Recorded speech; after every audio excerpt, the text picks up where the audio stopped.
composers, one Russian, the other American. One generally regarded as the 20th century's greatest composer, the other, not so much. But both with fascinating careers in Berlin and Paris during the crazy post-war 1920s, and both living and working in America at the onset of World War II, both ending up in Hollywood, where their work during that time will, I promise, surprise and delight you. For a composer, making it in the competitive world of the arts is very challenging, especially during unsettled times. And despite the phenomenal success of his 3 big ballets in Paris, Igor Stravinsky was continually fighting the financial battle. His personal tastes were perhaps a tad expensive, considering that he earned very little royalty money from his famous ballets due to international copyright issues. He and his family were also afflicted with tuberculosis, and treatment costs were very high. And then one day, the entire family of in-laws showed up having fled the Russian Revolution, so they needed a place to stay. So in order to make ends meet, Stravinsky would compose piano concertante works for himself to play, for which he would appear as soloist with orchestras in France and Germany. He also became a serviceable conductor, sort of a package deal, the great Stravinsky as composer, pianist, and conductor. But these tours took a great deal of his time and energy and clearly reduced his output as composer. And think of it, if the world's most celebrated living composer can't make ends meet, you know that if you're crazy enough to choose this profession, you must do what is necessary to pay the bills. And thus, composers have often carried on double careers. And I'm going to list 5 actual cases to demonstrate this. Composer A is also a professional writer, and his first mystery novel is good enough to be published by T.S. Eliot's company in London. And composer B studies endocrinology and becomes an honorary member of the French Police Academy for his studies on glandular disturbances and criminal behavior. Now, composer C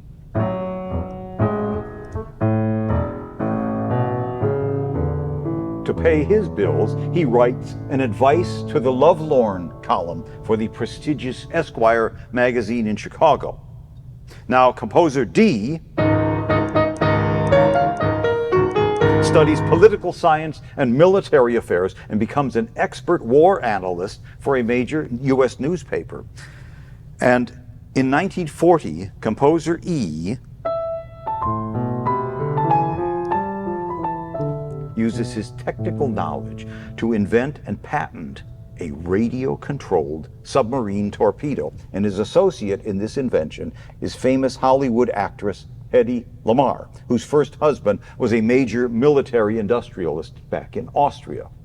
Sounds crazy, no? Especially this last one. But as I said, composers will do what is necessary to make ends meet. Now, here's something you might find interesting.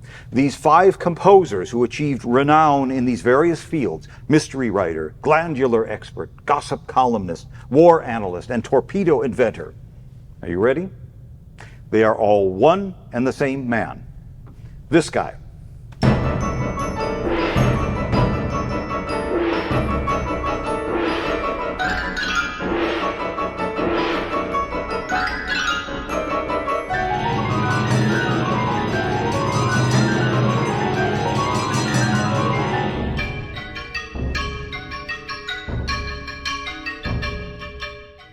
Yes, the one-of-a-kind, eccentric American wunderkind, the bad boy of music himself, George Antheil. And those short themes I was playing are all from his 4th Symphony, which we will encounter later.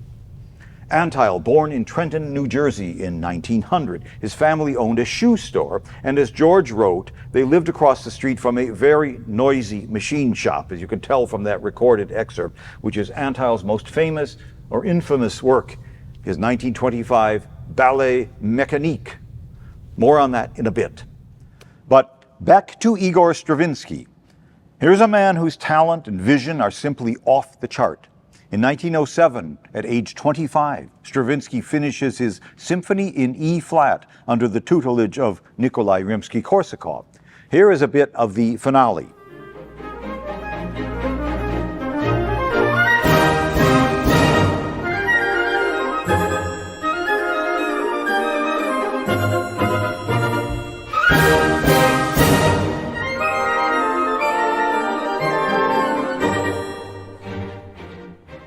Now, this could easily be mistaken for music of Glazunov or Rimsky-Korsakov himself, and maybe Stravinsky was playing up a bit to his old teacher. But a mere 3 years later, in Paris, Stravinsky begins to compose this.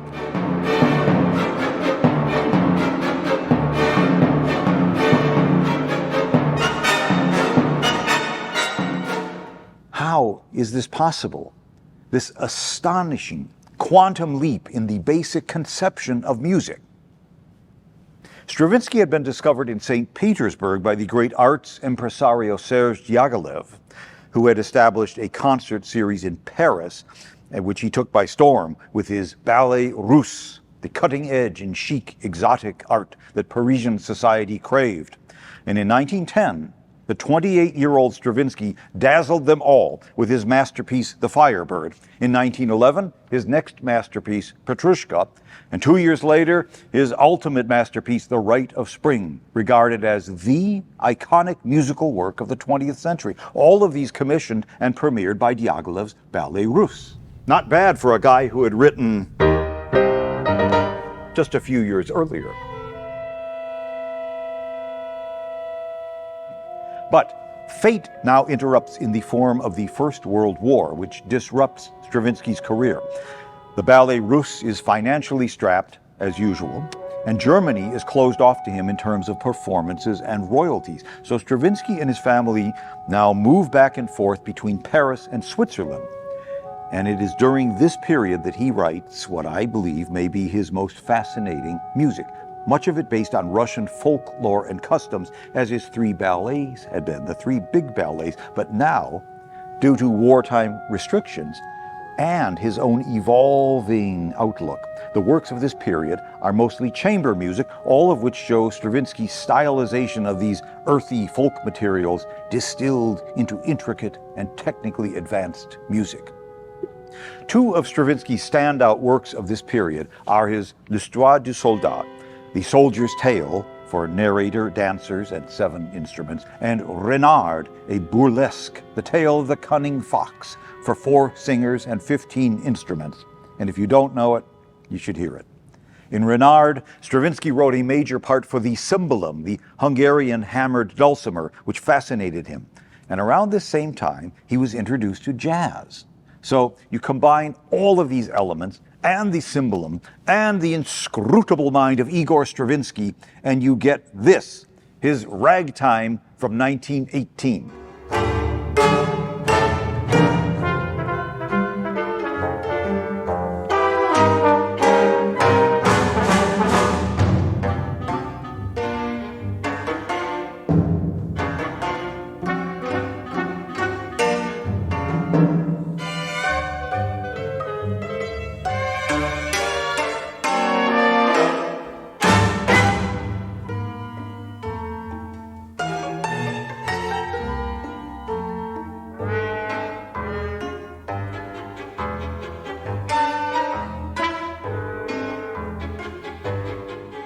On the surface, it has the characteristics of the ragtime idiom, but Stravinsky's shifting of harmony and rhythm, it is totally unreal. Then something of major importance happens. Diaghilev is in Rome in 1917, where he commissions the composer Vincenzo Tommasini for a new ballet, but based on old music, the keyboard sonatas of Domenico Scarlatti, arranged and orchestrated by Tommasini for a light, frothy ballet entitled The Good-Humored Ladies.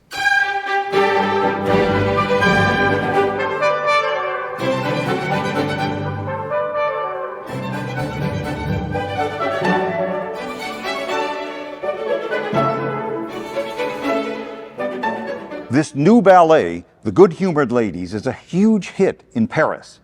So Diaghilev dares to approach the visionary futurist Igor Stravinsky and ask if he might consider writing the same sort of ballet based on Baroque music. And to everyone's shock, Stravinsky loves the idea. So he chose chamber works, mostly trio sonatas by composer Domenico Gallo, such as this.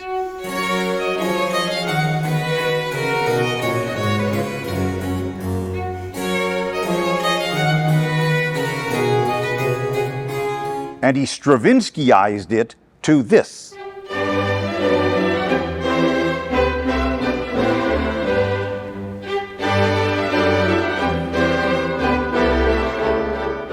It basically sounds like the Gallo work, but Stravinsky has refurbished the harmonies.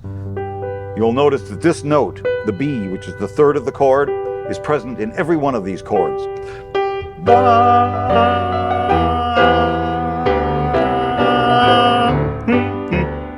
I don't know. Very spicy with that note. At any rate, the ballet is called Pulcinella, the famous character from the old Commedia dell'arte theater, recreated now in a trendy new way by Diaghilev. The choreography is by Leonid Massine. You know him from the film The Red Shoes. He plays the nutty shoemaker in the Dream Ballet. That's actually Massine. The set designs are by Pablo Picasso, and something profoundly important happens to Stravinsky here. Pulcinella was premiered in 1920, and Stravinsky basically adopts this neoclassic approach for the music that he will compose for the next 30 years. And the musical world, the thrill seekers who waited for Stravinsky's next landmark Rite of Spring, were shocked, I tell you, dismayed at what they felt was the great composer's betrayal of his own mission. But here's the timeline. Just as Stravinsky of 1907 had become this in 1913, how much further could he go? So now in 1920, the new Stravinsky is unveiled to the avant-garde elite as this.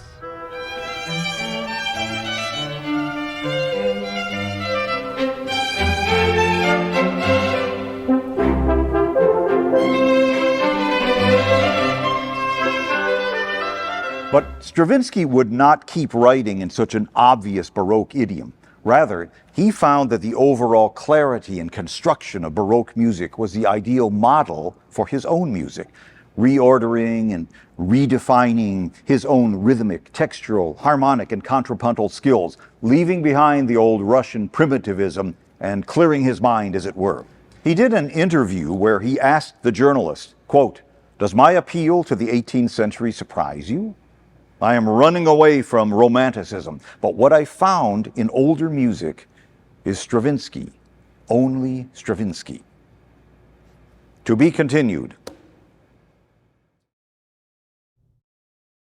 Back to our American friend George Antheil, who at age 22 had convinced a prestigious manager to send him to London and Berlin as a futurist composer and pianist. One of Antheil's works with which he planned to dazzle European audiences was his Airplane Sonata for piano.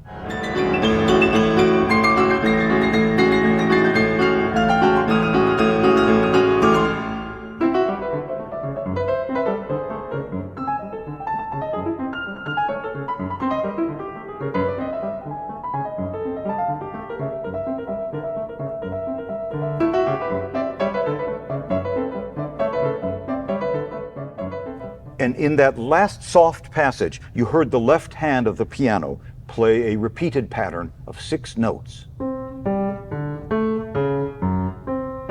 We call it an ostinato, it repeats, while the right hand is written in a different meter. This is the exact sort of thing that Stravinsky had pioneered, and Antheil knew it. And Stravinsky knew that Antheil knew it. But first, a little sidebar now on Stravinsky's Fascinatin rhythm. He was practically obsessed with the way that a regular rhythmic beat could be divided into different patterns. Say, one in a groupings of 4 notes, 1, 2, 3, 4, 1, 2, 3, 4. Another in groupings of 3 notes, 1, 2, 3, 1, 2, 3, 1, 2, 3, or 5, or whatever. And the way that these could all be made to intersect and the mathematics of it fascinated him. But often, these rhythmic constructs look complex on paper, dazzling to the eye, but to the ear, they often sound much simpler. Here's an example of past music that inspired Stravinsky. He loved Tchaikovsky, and no doubt was captivated by this passage in the Waltz of the Snowflakes from the Nutcracker. As we hear it, it's clearly written in a regular duple meter. 1, 2, 1, 2, 1, 2, 1, 2, 1, 2, right? 1, 2, except that it isn't. Tchaikovsky wrote this in a triple meter. It's a waltz. But he used the hemiola device to divide it into groups of 2. So I count 1, 2, 3, 1, 2, 3, 1, 2, 3, 1, 2, 1, 1, 2, 1, 2, 3, 1. And when you add the little fluttering snowflakes in the flutes, it becomes very complicated to play this. But it sounds totally opposite of the way that it's written. So Stravinsky developed his own technique of rhythmic manipulation. There are passages in The Rite of Spring where we hear one thing, but the score shows quite another. And we heard how Antheil's Airplane Sonata used different rhythmic meters for each hand on the piano. Well, Stravinsky had done it all in 1915 in The Soldier's Tale. I want to demonstrate. In the opening march, the double bass maintains an absolutely steady, unchanging march beat. 2 beats to the measure. 1, 2, 1, 2. It never changes. But the marching tune above is continually slipping into various units of triple meter. I'll play. Bass. 1, 2. And now against this, the trumpet and trombone play this. 1, 2.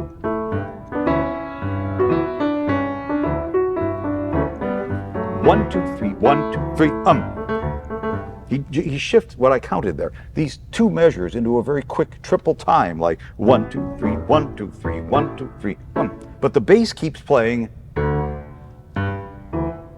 the same duple beat. We never really perceive this triple beat thing happen. 1, 2, 3, 1, 2, 3, back into duple beat. We never perceive it as we listen. I listened to this work for years, and when I finally saw a printed score, I said, why did he write it like that? It's not the way it sounds. Later in this same work, as the soldier is relaxing and playing his violin by the brook, you hear the flowing stream in the pizzicato bass.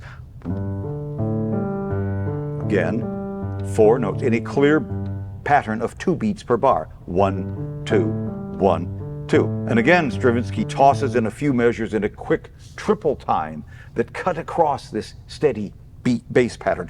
1, 2, 1, 2, and 1, 2, 3, 1, 2, 3, 1. It's like, why? It's fascinating to look at it, but it makes no difference to the way that the ear perceives it. And here is the opening of George Antheil's first violin sonata of 1923, which creates the same effect, which he obviously learned from Stravinsky.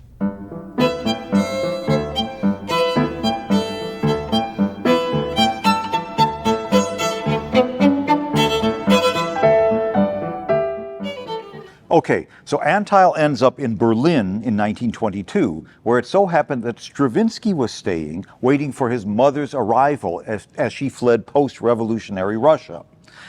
Antheil idolized Stravinsky, as you can tell from his music, and Stravinsky was interested in meeting Antheil's manager, who might arrange an American tour for him. So they became good friends and spent much time together for the 2 months until Stravinsky's mother showed up. Then Stravinsky and Mom headed to Paris. Antheil remained in Berlin, where his first symphony was premiered, and he met the young lady who would become his wife. Incidentally, find a copy of Antheil's autobiography, The Bad Boy of Music. As I'm sure you can imagine, it is a very entertaining read. So Antheil and his wife now move to Paris. They arrive on the very day of the premiere performance of Stravinsky's great Les Noces, a choral ballet based on old Russian wedding rituals, which had taken him years to complete, but which was worth the wait.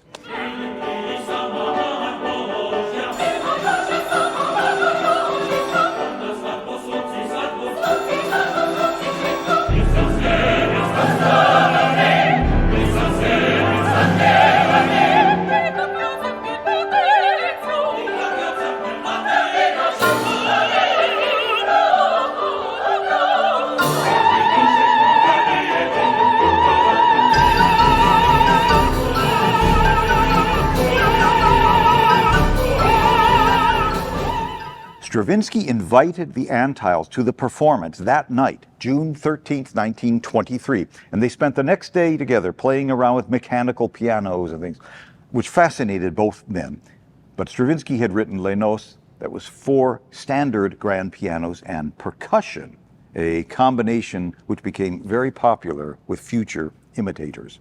Anyway, unfortunately, there was a personal misunderstanding between the two men, mostly malicious gossip from the party crowd, which caused Stravinsky to completely cut off his young American colleague, which was devastating for Antheil. Not a good thing when you've just arrived in Paris to establish yourself to be known as persona non grata by the great Stravinsky. Still, George rolled up his sleeves and went to work. He rented a tiny apartment above the famous Shakespeare bookstore in the Left Bank, run by Sylvia Beach, who had just published James Joyce's Ulysses.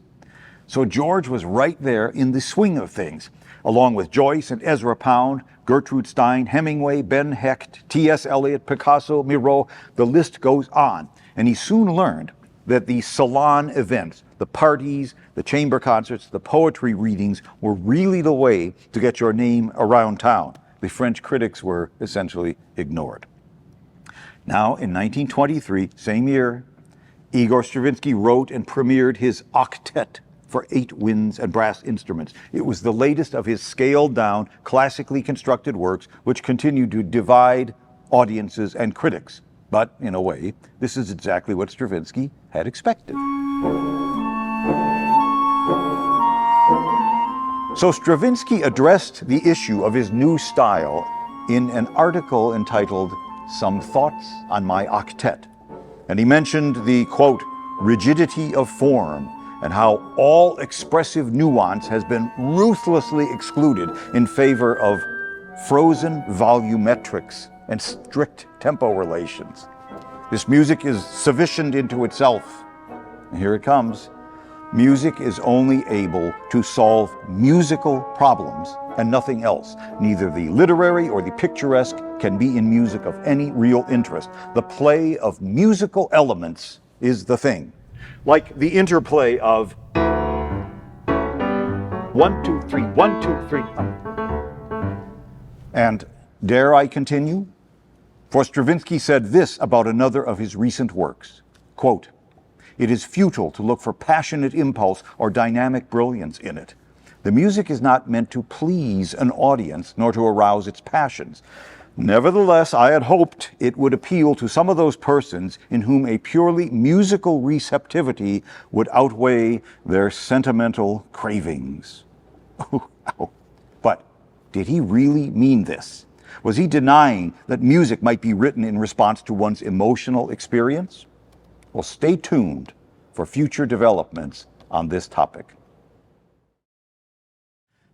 So while Stravinsky was regressing into his curious neoclassic, unemotional music, Antheil was still leading the avant-garde charge.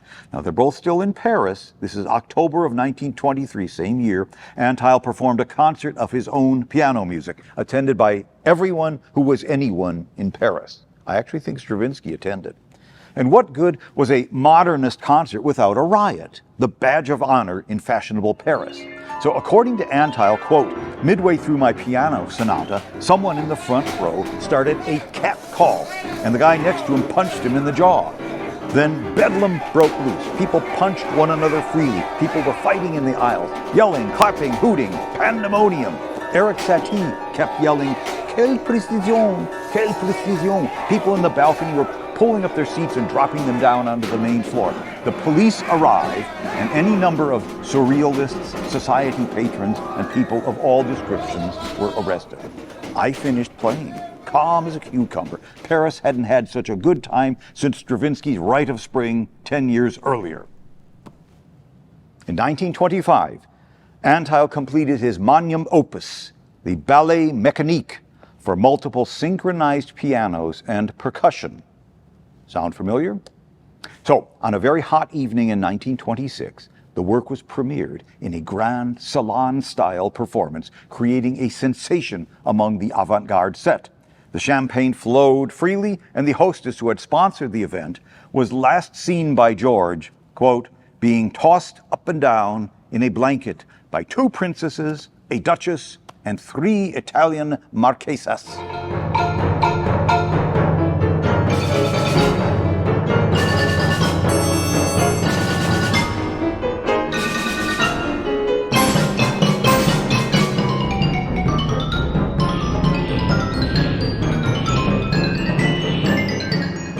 And if you noticed a distinct similarity between that music and Stravinsky's Les Noces that we heard, you would not be mistaken.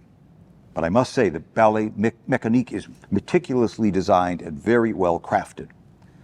Ultimately, Antheil returned to America. He needed money, so on April 10th of 1927, he presented a program of his music in Carnegie Hall. It was a big deal. The big attraction was, of course, his Ballet Mecanique, but for a number of reasons, which I won't go into here, the work and its composer were practically laughed off the stage. Could have something to do with the giant airplane propeller that when they started it up on stage, it blew everybody's programs and wigs and hats. It was a disaster from which Antheil and his reputation never fully recovered. So George returns to Paris, where his bad boy mystique is now passé. But being a very enterprising guy, he moves to Vienna, where the prestigious publisher Universal Edition agrees to promote his new opera, Transatlantic, a very current work which deals with political corruption. There's lots of jazz in it. The opera receives a very successful premiere in Frankfurt, Germany in 1930. At the same time, Stravinsky is making inroads into America.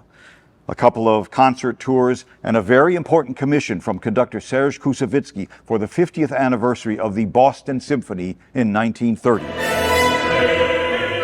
Stravinsky had been raised in the Orthodox tradition in Russia and had recently experienced something of a religious epiphany in Italy.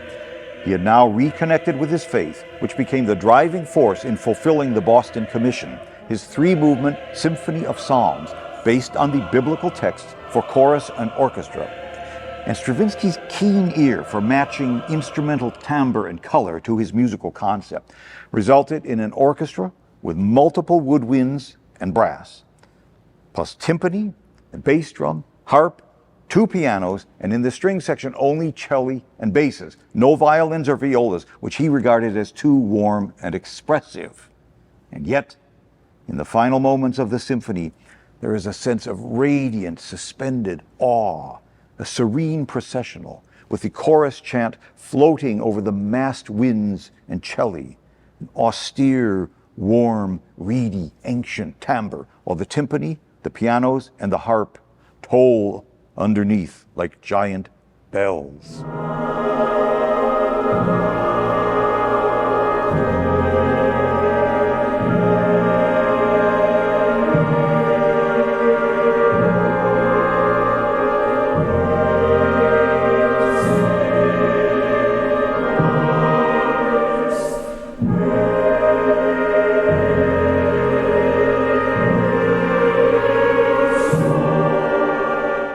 And the soprano's melodic line repeats just 3 pitches, E flat, D, C, descending and ascending. It's almost hypnotic in its beauty. And it clearly recalls a similar figure in the same key in Rachmaninoff's magnificent all-night vigil from 1915. In this passage, with all of the voices massed together, again like tolling bells,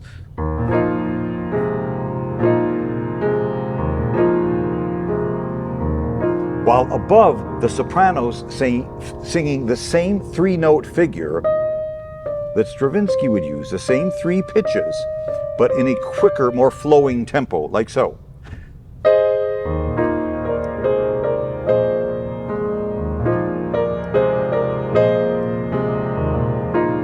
Well, no need for my piano playing. Here is this passage from Rachmaninoff's Vigil, sung by a real old world Russian chorus.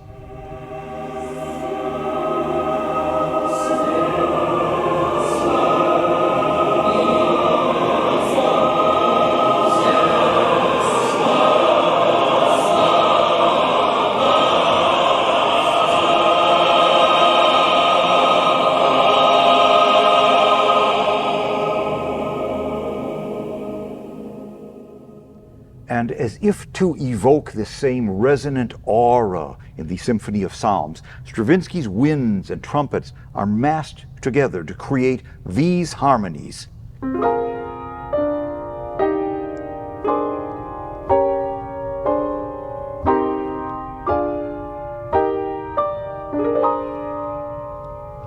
Even in this serene and mystical music, though, Stravinsky's rhythmic foundation is constantly shifting. The tolling processional pattern consisting of 4 beats, 3, 1, 2, 3, even though everything above it is structured in groups of 3 beats, and the effect is stunning.